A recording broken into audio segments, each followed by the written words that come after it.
Hi everyone, Campbell Chang here. I'm an internet marketer and the creator of thewealthcatalyst.com. And I started a video series a couple weeks ago about a book that I've been reading called Secrets of the Millionaire Mind, written by Harv Eker. And for those of you who didn't see that last video, I'll explain really quickly. The premise of this book is that Harv Eker, he believes that the main difference between wealthy people and poor people or middle class people is their mindset and the way they look at money. And he says that everyone has a money blueprint. And this blueprint determines the way we see money and the way we deal with money. And the reason that many people are not wealthy or that they're poor is because they have the wrong mindset in regards to money.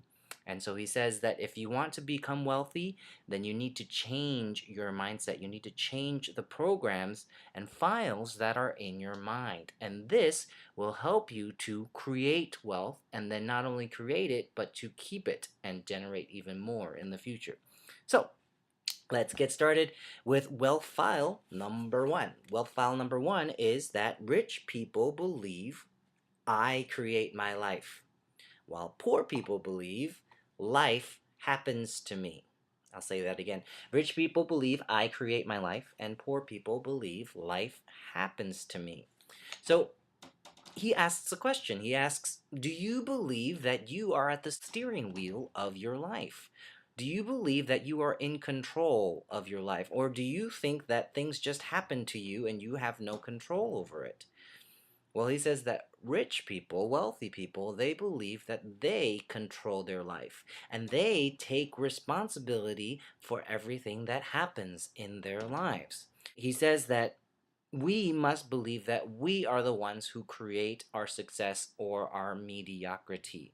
We can't play the victim.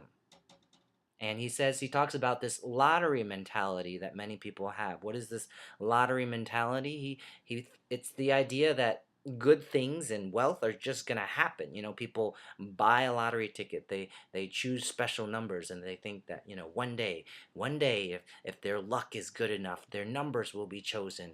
And does this happen? Sure, but the difference is wealthy people, they don't have this as their primary goal or their primary plan to become wealthy. They actually take control and they create their wealth. They make their wealth. And again, like I said before, he talks about being a victim. And he talks about three things that victims do. Number one, he says that victims blame anything and everything for their situation. They complain about the government. They blame their family. They blame their job, their boss, anyone and everything except for themselves. And number two, victims also complain. They complain about their life. And he says that, if you really think about it, when you complain, you really focus on the negative things in your life. And the things that you focus on, these things tend to grow. And when you focus on the negative things, pretty soon that's all you see. And when that's all you see, your life is going to be pretty miserable. So he gives us a challenge. He says, he challenges us to not complain for 7 days. Not complain in your thoughts or your words for 7 days. And it has to be 7 full days. He says that this will really change your life, and I really believe that it does. I mean, how often do we complain? We just focus and we gripe about the negative things that are in our lives, and that's just not really good. And also, victims, they justify. They justify why they are in the state that they're in. They say, oh, well, money's not that important. It doesn't matter. But it's just not a good way to think.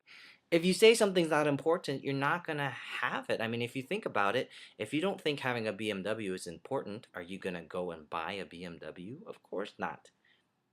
If you don't think that, having a big screen TV is important, are you going to go and spend the money on that? No, you're not. You're going to spend it on something you think is important.